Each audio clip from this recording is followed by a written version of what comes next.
लेंदी chapter. तो last time आपको मैंने कहा था you have to make a read, you have to go through the NCERT, ठीक है। सो आई होप कि आप सब एक बार आपने रीड कर लिया होगा वो chapter, because after the explanation of the chapter it's up to the student कि वो कैसे रीड कर रहे हैं या नहीं कर रहे। Okay, so just you do your part, I do my part. Okay, easy. Next chapter जो होगा that will B how do organisms reproduce. बहुत बेसिक चैप्टर है ये जो आपके मेन रिप्रोडक्शन पे फोकस किया गया है इस क्लास में, that is on human beings, right. Human being की रिप्रोडक्शन पे थोड़ा ज्यादा फोकस किया गया है, और the further use of STPs, use of ARTs, the STDs and use of different contraceptive devices, ये सब चीजें ज्यादा फोकस की गई। उससे पहले आपका एक चैप्टर आता है हाउ डू ऑर्गेनिजम्स रिप्रोड्यूस। वो बहुत बेसिक चैप्टर है जिसमें आपको ऑल इन ऑल हर तरह की रिप्रोडक्शन जो हो रही है ऑर्गेनिजम्स में, चाहे वो एसेक्सुअल रिप्रोडक्शन है चाहे वो सेक्सुअल रिप्रोडक्शन है, उसके बारे में एक डिटेल्ड आइडिया दिया हुआ है इस चैप्टर में आपको, ठीक है। तो इस चैप्टर में जो आप पढ़ेंगे you will learn the differences between asexual and sexual reproduction first. Then you will study about the reproduction taking place in unicellular, multicellular organisms asexually, and the reproduction taking place in multicellular organisms or other organisms sexually, ठीक है। तो इन parts में हमने इस chapter को divide किया। Okay, तो reproduction सबसे पहले तो जरूरी क्यों होता है? Why reproduction is important? Because you have to pass on the traits, you have to pass on your information to the next generation. यही एक मेन प्राइम मुद्दा है हमारे सर्वाइवल का। why we all are surviving, why all the organisms, हम कोई नहीं सिर्फ, why every organism is surviving on earth, because they want their race to continue. वो चाहते हैं कि उनकी रेस कंटिन्यू रहे आगे, कोई भी ऑर्गेनिज्म हो, चाहे बैक्टीरिया हो चाहे ह्यूमन बीइंग हो, दे ऑल नीड कि उनकी रेस जो है वो कंटिन्यू रहे, आगे बढ़ती रहे, ठीक है। तो इसको, इसके लिए सबसे इम्पोर्टेंट चीज, सबसे इम्पोर्टेंट स्टेप क्या होता है? That is reproduction. That can be asexual, that can be sexual reproduction. Okay, reproduction अगर एसेक्सुअल होगा, you all know, if asexual reproduction is taking place, only one parent is needed. But if sexual reproduction is taking place, two parents are needed. Why in sexual reproduction two parents are needed? Okay, and what is the primary difference between asexual and sexual reproduction? The primary difference is about the variations. In sexual reproduction, variations are, आप अपना example ले लो human beings का, variation occurs. कोई भी आप XYZ कोई भी बच्चा ले लो, ठीक है। मान लो पूजा कोई नाम की एक लड़की है, ठीक है। पूजा के पास है ब्लैक हेयर और पूजा के पास है ब्राउन आईज। ओके, उसकी मम्मी की है ब्राउन आईज, पापा की है ब्लैक आईज। तो ब्राउन आई का ट्रेट उसका कहाँ से आया है, कैरेक्टर उसका कहाँ से आया, उसकी मदर से आया। ऐसे ही उसके हैं ब्लैक हेयर, ब्लैक हेयर है उसके फादर के, उसकी मम्मी के हैं ब्राउन हेयर। तो उसका ब्लैक हेयर का ट्रेट या कैरेक्टर कहाँ से आया है? उसके फादर से आया है, राइट। और कुछ उसके खुद के भी कैरेक्टर्स है, खुद के भी ट्रेट्स हैं जो उसने खुद डेवलप किए, ठीक है। तो ये जो चीजें हैं ये पास ऑन हो रही हैं from one to another generation. The information is being pass on with the help of some genetic material, that is DNA, from one to another generation in sexual reproduction. But in case and variations are there in sexual reproduction, और जहां variation है वहां evolution होगा। But in case of asexual reproduction, because only one parent is required, no other parent is required, so that one parent does what? कि वो अपने ही clones बना देता है, बस अपने जैसा ही बिल्कुल same to same offsprings produce करता है, दैट इज एसेक्सुअल रिप्रोडक्शन, ठीक है। उसमें वेरिएशन का कोई स्कोप नहीं है, उसमें एवोल्यूशन का कोई स्कोप नहीं है। Okay, because that parent is producing its own clones only.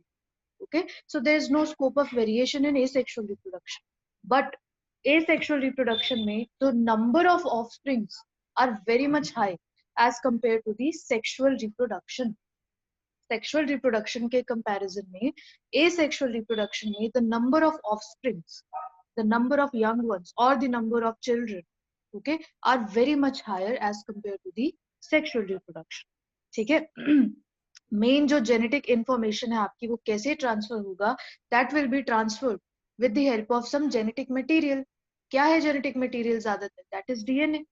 पहले कहा गया था एवोल्यूशन चैप्टर में, आपने ये चीज पढ़ी होगी या मूल बायो में भी पढ़ी होगी ये चीज, कि पहले था आरएनए वोल्ट, पहले आरएनए वोल्ट था, पहले ये सोचा गया था कि RNA is the genetic material, main genetic material, और आरएनए ही है जो एक ऑर्गेनिज्म से दूसरे ऑर्गेनिज्म में इंफॉर्मेशन को पास ऑन कर, पहले ये सोचा गया था। और सही भी था, कुछ कुछ हद तक ये सही था, बट बहुत सारे एक्सपेरिमेंट्स के बाद ये पता चला कि no, it is not the RNA, it is the DNA which is the actual genetic material which is passed on from one to another generation. Okay तो अब हमारा जो चल रहा है hypothesis, that is the DNA world hypothesis, पहले RNA world hypothesis. ठीक है, तो DNA is the genetic material. Okay okay सबसे पहला पार्ट हम इस चैप्टर का करेंगे, that is about the asexual reproduction. Asexual reproduction क्या है? ए मतलब absent, sexual, asexual, sexual reproduction absent है इसमें, मतलब इसमें कोई भी गैमीट्स का फ्यूजन नहीं हो रहा। ठीक है, फर्टिलाइजेशन नहीं हो रहा गैमीट्स का, फ्यूजन नहीं हो रहा गैमीट्स का, only one parent is required, no variation is there. ऐसी रिप्रोडक्शन को हम लोग एसेक्सुअल रिप्रोडक्शन बोल रहे हैं।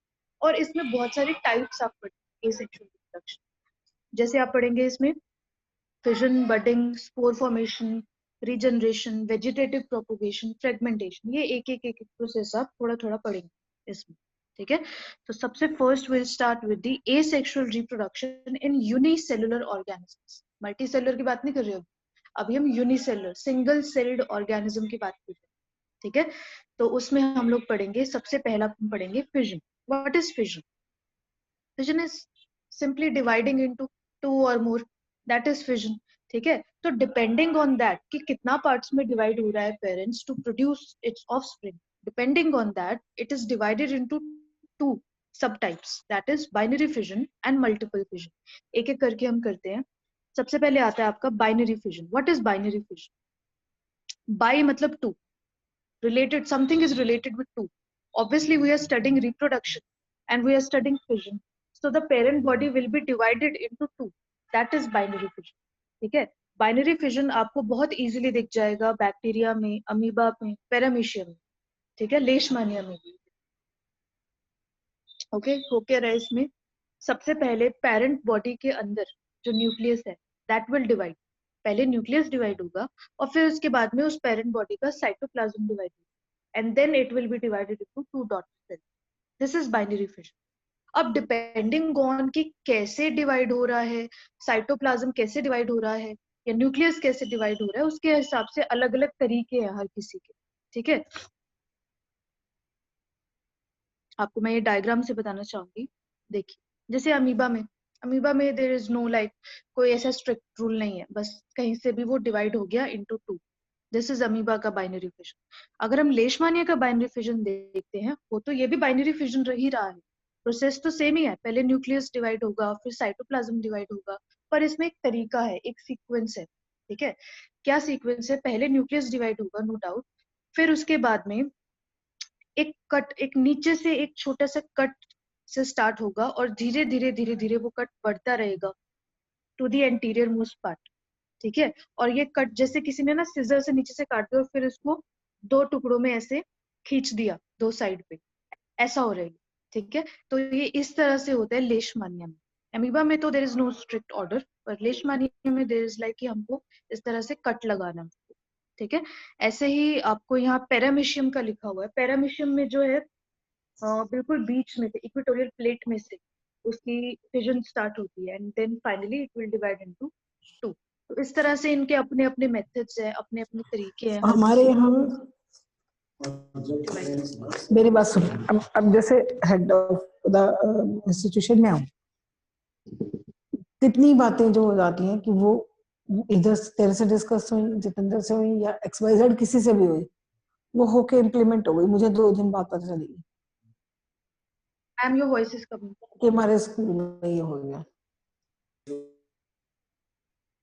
ओके, नेक्स्ट टाइप होता है मल्टीपल फिजन।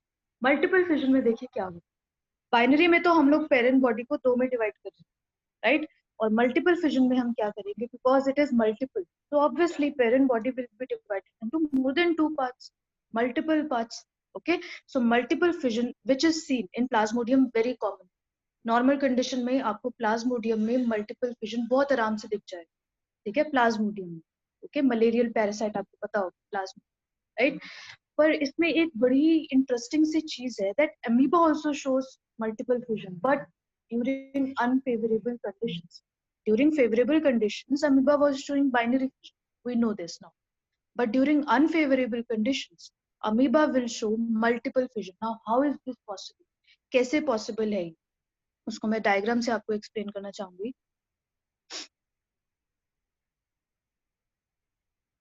ये मान लीजिए अमीबा की बॉडी है एक, ठीक है।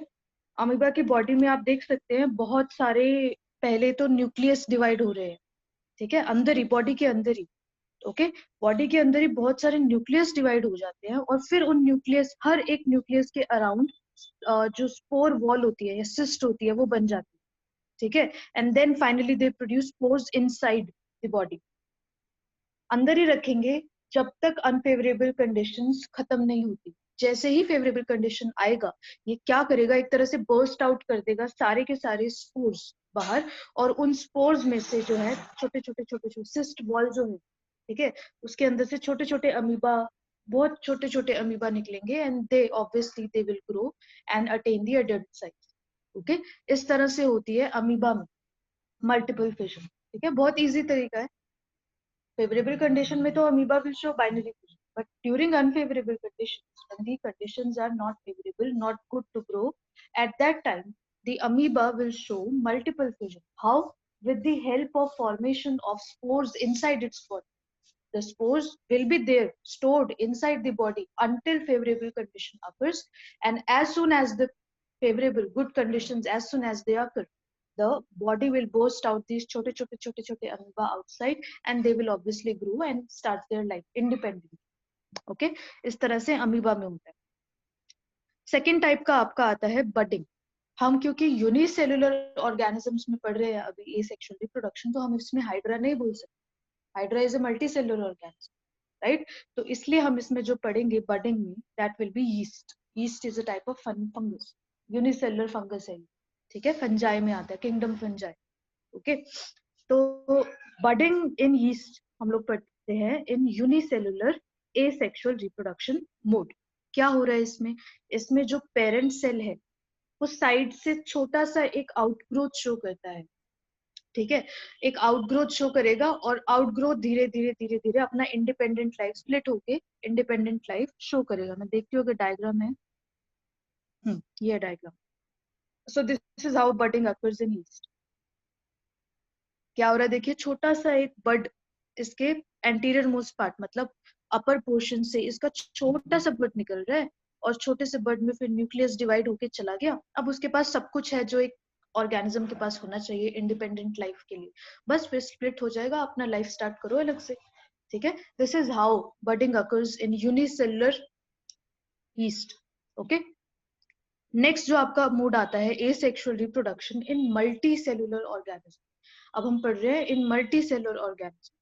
मल्टी सेलुलर ऑर्गेनिज्म में सबसे पहले आएगा अबाउट बडिंग, बडिंग से ही हम स्टार्ट करते हैं, ठीक है। अब बडिंग इन मल्टी सेलुलर ऑर्गेनिज्म, इसमें पता है क्या होता है, इसमें है कि पहले तो आप हाइड्रा का एग्जाम्पल ले, ठीक है, हाइड्रा का एग्जाम्पल ले लेते हैं पहले।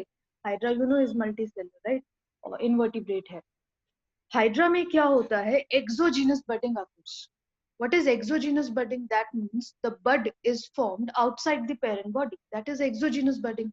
That is simply seen in hydra. बहुत छोटी क्लास से हम पढ़ते आ रहे हैं हाइड्रा में budding. बट नई चीज क्या है, अभी नई चीज ये है, there is also a type of endogenous budding. What is endogenous budding? In this, the buds are formed inside the body of that particular organism. For example, in sponges. For example, in fresh water sponge cycon. ठीक है, साइकॉन में क्या होता है, the birds are formed inside the body, birds are formed inside the body and then they move outside and start their own life. इस तरह से होता है इन केस ऑफ स्पॉन्जेस। बहुत ही इंटरेस्टिंग सा मैकेनिज्म होता है स्पॉन्जेस में बडिंग का, जेम्यूल्स बोलते हैं, जो इंटरनल बर्ड्स होते हैं स्पॉन्जेस में उनको जेम्यूल्स बोलते हैं, ठीक है। तो ये जो जेम्यूल्स होते हैं ये फर्दर ग्रो होने के बाद पेरेंट बॉडी से सेपरेट होकर अपना नया लाइफ स्टार्ट करते हैं। This is how budding occurs in sponges, that is internal budding और एंडोजीनस बडिंग।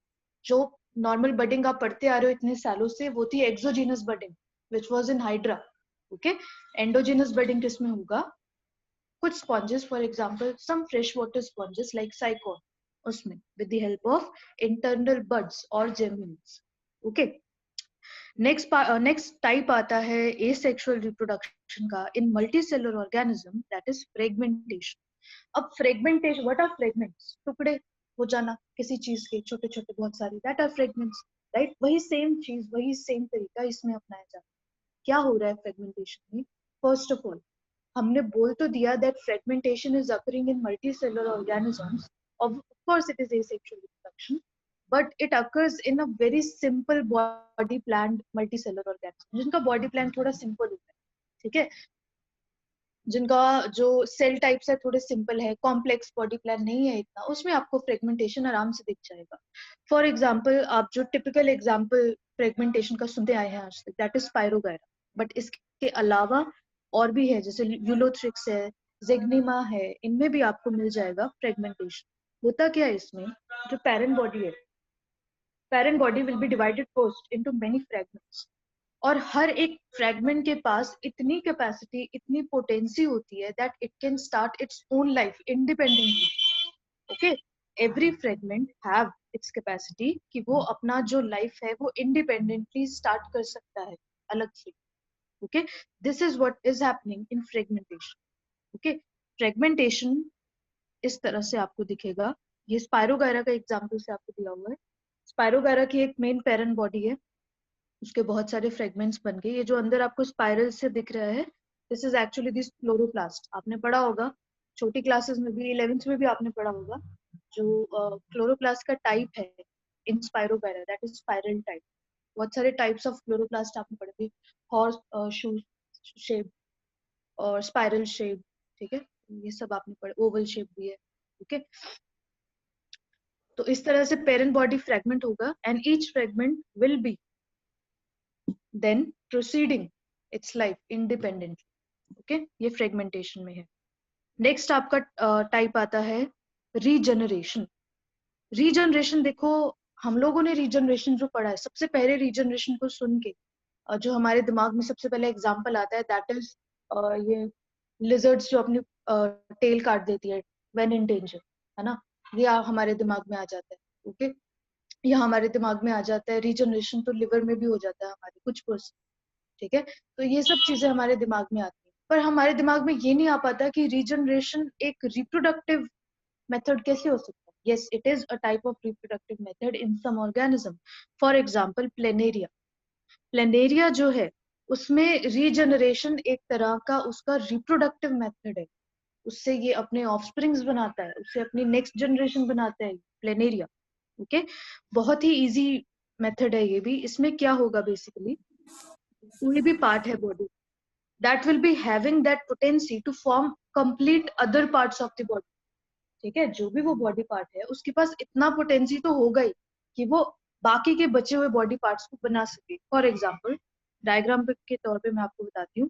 ये प्लेनेरिया का पेरेंट बॉडी है लेफ्ट हैंड साइड पे सबसे ज्यादा. ठीक है, उसको आप दो कट लगाओ. दो कट लगाओगे, body will be divided into 3 parts. एक है हेड, एक है एब्डोमेन, एक है टेल रीजन. ठीक है, हेड रीजन अलग करो but it will be forming the other body parts, that is abdomen and tail. ऐसे टेल रीजन अलग करो, it will be having the potency to form abdomen and head region part. ऐसे ही बाकी. ठीक है, so the potency of an organism to regenerate और form its lost part is known as regeneration, which can be seen very easily in this diagram. Right, तो planaria में आपको regeneration बहुत आराम से मिल जाएगा. ठीक है, रीजनरेशन को करने के लिए कुछ स्पेशल सेल्स होते हैं. ठीक है, वो जो स्पेशलाइज्ड सेल्स होते हैं वो बेसिकली उनके पास इतना पोटेंसी होता है कि वो बाकी के बॉडी स्ट्रक्चर्स को बना पाए. ठीक है, so this was about your regeneration.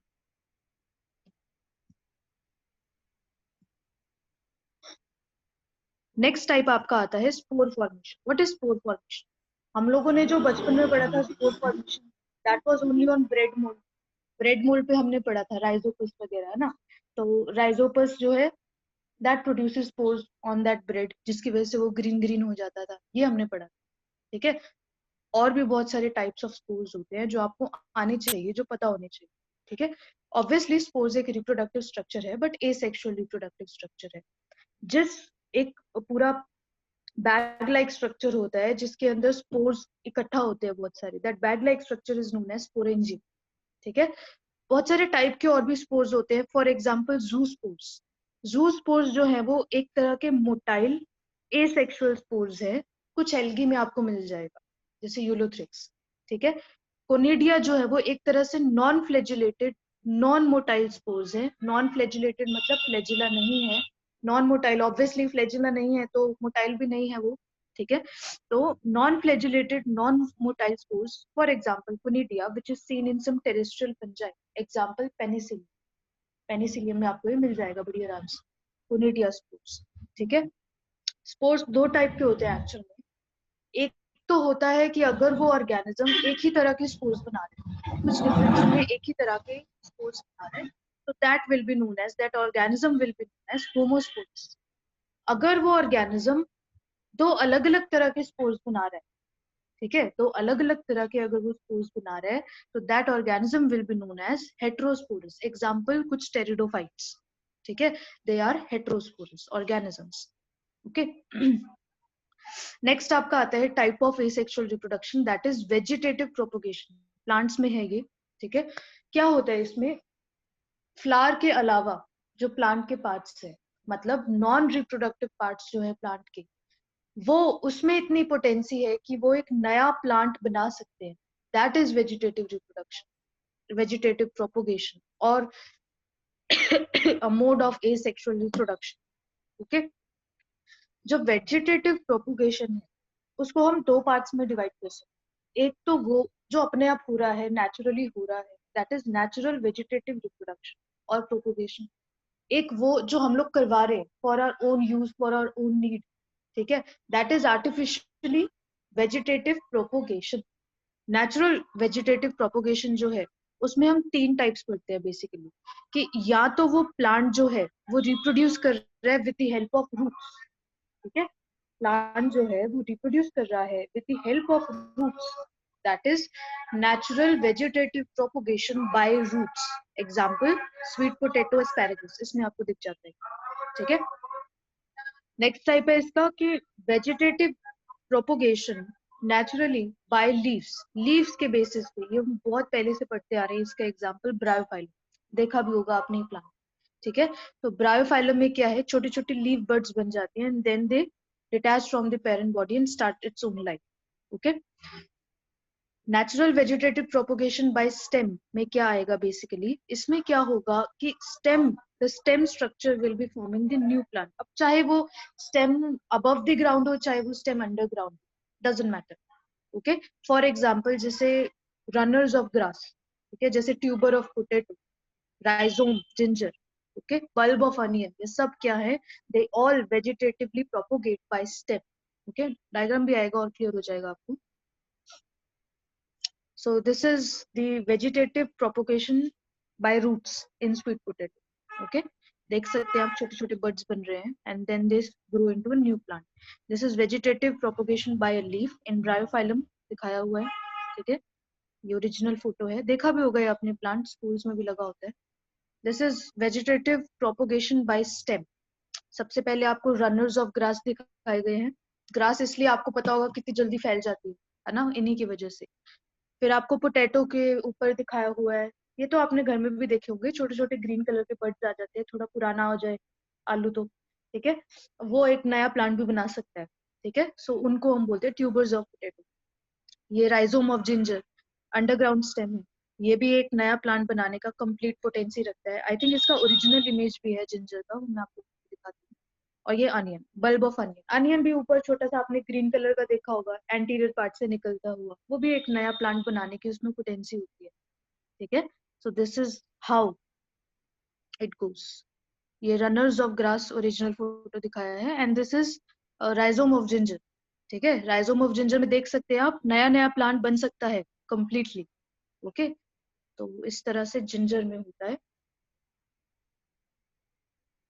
Next आता है आपका vegetative propagation in artificial mood. Artificial mood से हम वेजिटेटिवली कैसे प्रोपोगेट कर सकते हैं, तीन तरीके आपको पढ़ने हैं इसमें, कटिंग, ग्राफ्टिंग, लेयरिंग। ठीक है, और चौथा टिश्यू कल्चर जो है वो आप ऑलरेडी पढ़ चुके हैं लास्ट चैप्टर। ठीक है, वही सेम चीज है, technique same. Okay, cutting, grafting and layering. सबसे पहले आता है आपका कटिंग। कटिंग में क्या होगा, कोई भी प्लांट पार्ट है, उसका आपने छोटा सा कट पार्ट लिया, ठीक है, उसको किसी मिट्टी में डाल दिया, किसी सॉइल में डाल दिया, ठीक है, और थोड़ी देर बाद आप देखते हैं कि उसमें रूट्स आने लगी और आराम से फिर वो अपना नया प्लांट बन गया। बहुत कॉमन है ये शुगर केन्स में, बहुत कॉमन है ये कैक्टस में, पोटैटो में, ठीक है, क्राइसेंथेमम में भी। क्राइसेंथेमम के फूल आपने देखे होंगे, बहुत बड़े बड़े फूल होते हैं इसके, मतलब इसके लंबे लंबे पेटल्स होते हैं और बहुत ज्यादा बल्क में पेटल्स होते हैं, बड़े बड़े फूल होते हैं क्राइसेंथेमम के। हो सकता है आपके घरों में या स्कूल में कहीं देखा हुआ, ठीक है। नेक्स्ट तरीका आता है आर्टिफिशियल में ग्राफ्टिंग का। ग्राफ्टिंग थोड़ा ट्रिकी है और थोड़ा यूनिक सा भी है टेक्निक। इसमें हो क्या रहा है, हमको दो चीज से मतलब होता है ग्राफ्टिंग में। सी, हमको या तो स्कायोन से मतलब है या स्टॉक से मतलब है, ठीक है। कर क्या रहे हैं हम इसमें, डायग्राम से मैं आपको समझाती हूँ। देखिए, हमने किसी प्लांट का स्कायोन लिया, ऊपर देख सकते हैं आप, cut part is known as scion और जो फिक्स पार्ट है that is stock. Okay, so scion of some plant is fixed to the stock of some other plant. इसमें हमको ध्यान क्या रखना है कि जो हम कट लगा रहे हैं, स्लैंटिंग कट जो हम लगा रहे हैं वो इक्वल हो। दूसरी बात ये कि दोनों के जो कैम्बियल रिंग्स है, वो जो वैस्कुलर कैम्बियम है, वो सही पोजीशन पे हो। ऐसा ना हो कि जो आपका स्टॉक है उसका साइज बहुत छोटा है, स्कायोन है उसका साइज विड्थ बहुत बड़ी है, तो वो तो कुछ काम करेगा ही नहीं। तीसरी चीज जो हमको ध्यान में रखनी होती है कि जब आप इसको साथ में रख रहे हैं तो आप मेक श्योर करिए कि उसको अच्छे से टाइटली आप बांध के रखो, ठीक है। टाइटली बांध के रखोगे तभी काम आएगा, नहीं तो ये टेक्निक काम नहीं आने वाली बिल्कुल भी। ओके, तो ये कुछ मेजर्स होते हैं जो आपको ध्यान में रखने होते हैं ग्राफ्टिंग में। ओके, ग्राफ्टिंग जो है बहुत ही ज्यादा फेमस है फ्रूट्स में, एप्पल में, मैंगो में बहुत फेमस है ये, ठीक है। मैंगो, एप्पल, इनमें फ्रूट्स में ये बहुत फेमस है। okay?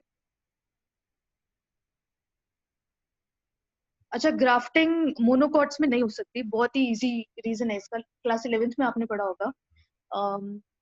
जो मोनोकॉट्स होते हैं उसमें कैम्बियल एक्टिविटी तो होता है नहीं, ठीक है, कुछ ऐसे कैम्बियल रिंग वगैरह ये सब तो बनता है नहीं मोनोकॉट्स में। ओके, तो अब कैम्बियल रिंग नहीं है तो ऑब्वियसली ग्राफ्टिंग में तो कैम्बियल रिंग को मैच करना पड़ता है, तो उसमें तो हो नहीं सकता, तो मोनोकॉट्स में grafting is not possible. Okay, third technique आती है आर्टिफिशियल में, दैट इज लेयरिंग। लेयरिंग क्या है, लेयरिंग में हम क्या करते हैं कि कोई भी आप प्लांट की एक लेटरल ब्रांच लो, आपको मैं डायग्राम से समझा देती हूँ। कोई भी लेटरल ब्रांच ले लो, जैसे फॉर एग्जांपल हमने ये साइड में जो जा रही है, ये लेटरल ब्रांच हमने ले ली, उसको सॉइल के अंदर थोड़ा सा डालो, ठीक है, और उसको किसी एक पार्ट से या किसी मेटल से या कोई भी चीज से उसको अटैच करके रख दो वहां, कि वो फिक्स रहे, वहां पे फिक्स कर दो उसको सॉइल के थोड़ा सा नीचे, ठीक है। और ऐसे करोगे आप, कुछ दिन में देखोगे कि नीचे ना नई नई रूट्स उग रही हैं सॉइल के नीचे, और थोड़ी देर बाद आप देखोगे कि उसमें से एक नया प्लांट इमर्ज हो रहा है। This technique is known as layering, ठीक है, बहुत ही फेमस टेक्निक है और ज्यादातर आपको जैस्मीन वगैरह में ये बहुत दिख जाती है, ठीक है, जैस्मीन, ग्रेप वाइन्स, इसमें आपको बहुत दिखती है टेक्निक की हुई, ठीक है। तो these are the techniques, artificially vegetative propagation techniques, that is cutting, grafting and layering, which is seen very common. Okay, last आपका आता है टिश्यू कल्चर के बारे में। टिश्यू कल्चर में आपने पढ़ा था दैट हमने क्या करना है, एक एक्सप्लांट को लेना है, राइट। एक्सप्लांट लो, प्लांट का कोई भी पार्ट लो आप, ठीक है, उसको आप एक्सप्लांट मानो, बहुत छोटा सा पार्ट लो, उसको आप टेस्ट ट्यूब में, जिसमें न्यूट्रिएंट मीडियम होगा, बहुत सारे न्यूट्रिएंट्स होंगे, ऐसे टेस्ट ट्यूब में डालो। थोड़ी देर बाद आप देखोगे बल्क सा बन जाएगा, that bulk is known as callus. कुछ देर बाद आप न्यूट्रिएंट मीडियम चेंज करो, उसमें हॉर्मोन्स डालो, प्लांट हॉर्मोन्स जो होते हैं वो डालो, आप देखोगे छोटे छोटे प्लांटलेट्स बन रहे हैं। उन प्लांटलेट्स को इतना ग्रो करो कि वो आगे एग्रीकल्चर यूज में या आगे कहीं पॉट्स वगैरह में ग्रो करने के लायक हो जाए, ठीक है। दिस इज टिश्यू कल्चर और माइक्रो प्रोपोगेशन। हमने बहुत डिटेल में टिश्यू कल्चर लास्ट चैप्टर में भी पढ़ा, राइट। प्लांट ब्रीडिंग में हमने पढ़ा था SCPN टिश्यू कल्चर और माइक्रो प्रोपोगेशन। उसमें हमने ये भी पढ़ा था कि जो मेरिस्टम एरिया होता है which is showing rapidly dividing activity, meristem area जो है वायरस फ्री है, तो अगर अपने को वायरस फ्री प्लांट चाहिए है तो आप meristem area low, and you take that meristem portion as an X plant and grow a new plant from that meristem, and that new plant will be virus free. ये technique हमने पढ़ा था last chapter में, ठीक है, वो आप यहाँ भी अप्लाई कर सकते हैं. Okay, so this was about tissue culture और micropropagation. Okay, advantages disadvantages साथ साथ में मैंने आपको बता दिए हैं. माइक्रो प्रोपोगेशन का सबसे बड़ा एडवांटेज तो ये है कि आप बहुत छोटे प्लांट पार्ट से कंप्लीट प्लांट बना सकते हो. तो आप बहुत कम समय में बहुत सारे प्लांट्स बना सकते हो, बहुत सारे नंबर ऑफ प्लांट्स बना सकते हो. ठीक है. वेजिटेटिव प्रोपोगेशन का एडवांटेज क्या है कि आप बिना फ्लावर्स के भी नए प्लांट्स बना सकते हो. आपको रिप्रोडक्टिव पार्ट ऑफ फ्लावर्स की, पार्ट ऑफ प्लांट की इसमें जरूरत नहीं है. ठीक है, वेजिटेटिव पार्ट्स को लेके आप नया प्लांट बना रहे हो. That is the advantage of vegetative propagation. ठीक है.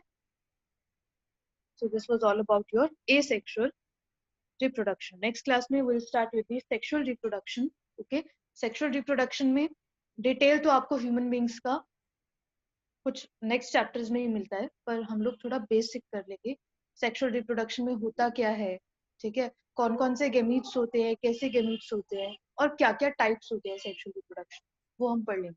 Okay, this was all about today's lecture. Thank you.